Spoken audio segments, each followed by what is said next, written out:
माँ काली की जीभ बाहर क्यों होती है? रक्तबीज वध की रहस्यमयी कथा। क्या आपने कभी सोचा है कि माँ काली की जीभ हमेशा बाहर क्यों होती है? इसके पीछे एक ऐसा रहस्य छिपा है जिसे जानकर आप चौंक जाएंगे।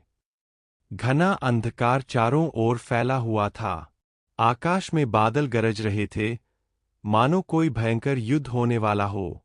पृथ्वी कांप रही थी और देवता भयभीत होकर एकत्र हो रहे थे। यह कोई साधारण समय नहीं था, यह वह काल था जब अधर्म अपने चरम पर था।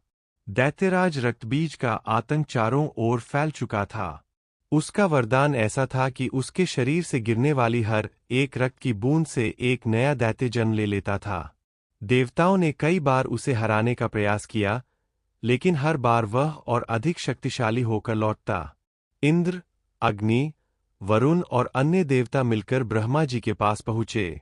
प्रभु, हमें बचाइए, इंद्र ने कांपते हुए कहा। रक्तबीज को हराना असंभव हो गया है। जितना हम उसे मारते हैं, उतना ही वह बढ़ता जाता है। ब्रह्मा जी ने गहरी सांस ली और बोले, इस संकट का समाधान केवल एक ही शक्ति कर सकती है, आदि शक्ति। तब सभी देवता भगवान शिव और मां पार्वती के पास गए। जब मां पार्वती ने देवताओं की पीड़ा सुनी, तो उनके भीतर क्रोध की ज्वाला भड़क उठी। जब अधर्म इतना बढ़ जाए कि धर्म कांपने लगे, तब शक्ति को अपना भयंकर रूप धारण करना ही पड़ता है, उन्होंने कहा। उनकी आंखों से अग्नि निकलने लगी और अचानक उनका स्वरूप बदलने लगा।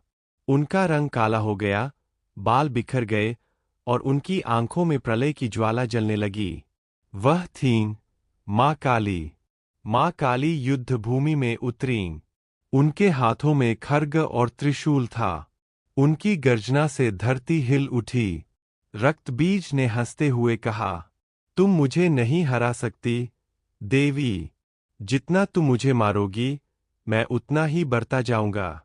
माँ काली मुस्कुराईं, एक भयानक मुस्कान।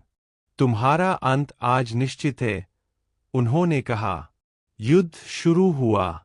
माँ काली ने अपने खड्ग से रक्तबीज को घायल किया, लेकिन जैसे ही उसके शरीर से रक्त गिरा, सैकड़ों नए दैत्य पैदा हो गए। देवता घबरा गए। अब क्या होगा? इंद्र ने कहा।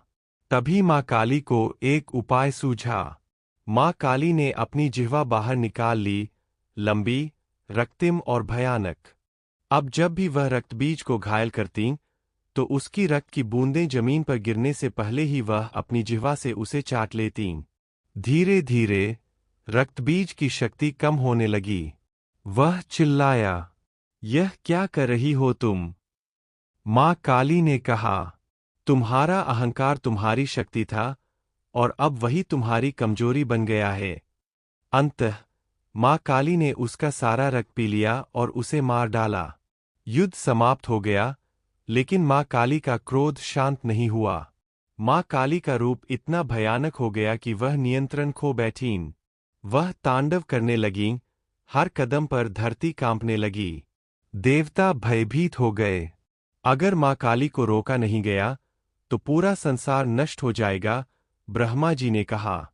तब भगवान शिव आगे आए। उन्होंने कहा, केवल प्रेम और समर्पण ही इस क्रोध को शांत कर सकता है।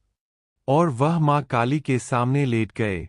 जब माँ काली तांडव करते हुए आगे बढ़ी, तो उनका पैर अचानक शिव जी के ऊपर पड़ गया। जैसे ही उन्होंने देखा कि वह अपने ही प्रिय शिव पर खड़ी है, उनका क्रोध शांत हो गया। उन्हें अपनी गलती का एहसास हुआ। शर्म और पश्चाताप में माँ काली ने अपनी जिह्वा बाहर निकाल ली।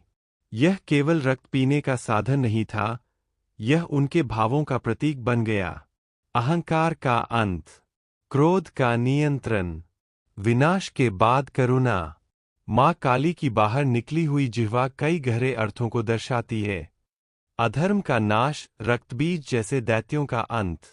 अहंकार का दमन, शिव पर पैर पड़ने के बाद पश्चाताप। शक्ति का संतुलन, विनाश और करुणा दोनों का संगम। जीवन का सत्य, हर क्रोध के पीछे एक करुणा छिपी होती है। यह कथा हमें सिखाती है कि जब बुराई बढ़ती है, तो शक्ति को कठोर बनना पड़ता है। लेकिन अंतः करुणा और विनम्रता ही सबसे बड़ी शक्ति होती है। अहंकार चाहे कितना भी बड़ा क्यों न हो, उसका अंत निश्चित है। रात धीरे धीरे शांत हो गई। देवता प्रसन्न हुए। पृथ्वी ने राहत की सांस ली। माँ काली अब शांत थीं।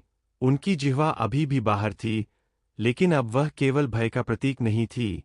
वह थी एक चेतावनी, एक शिक्षा और एक दिव्य रहस्य।